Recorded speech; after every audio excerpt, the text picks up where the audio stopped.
ఓమన్లో శ్రీ రాజరాజేశ్వర స్వామివారి కళ్యాణ మహోత్సవంలో ప్రభుత్వ బాల శ్రీనివాస్ పాల్గొన్నారు. ఓమన్ దేశంలోని బర్గా సిటీ ఓమన్ తెలంగాణ సమితి ఆధ్వర్యంలో శుక్రవారం వేములవాడ శ్రీ రాజరాజేశ్వర స్వామివారి కళ్యాణ మహోత్సవం అంగరంగ వైభవంగా జరిగింది. స్వామివారికి ప్రభుత్వ వేములవాడ శాసనసభ్యులు ఆర్ శ్రీనివాస్ పట్టు వస్త్రాలు సమర్పించారు. వేములవాడ శ్రీ రాజరాజేశ్వర స్వామివారి కళ్యాణ మహోత్సవం తొలిసారిగా మస్కట్లో జరగడం ఆనందదాయకమని తెలిపారు. భక్తుల కోరికలు తీర్చే స్వామివారి కృప అందరికీ ఉండాలని, దేశ విదేశాల్లో ఉన్న భక్తులకు ఆయురారోగ్యాలతో సంతోషంగా ఉండాలని స్వామివారిని ప్రార్థించారు.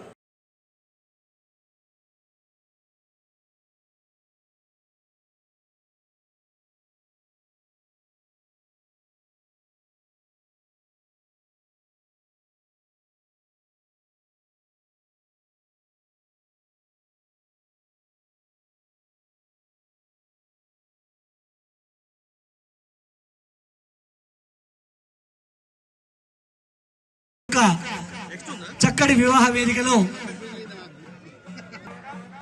పార్వతీదేవికి మాంగళ్య ధారణ గావించాడు. అలాగే మెట్టలు ఎంత కోటీశ్వరులైనా 1,00,000 కోట్లున్నది కూడా బంగారం మెట్టలు పెట్టుకోరాదు, వెండివి మాత్రమే పెట్టుకోవాలి.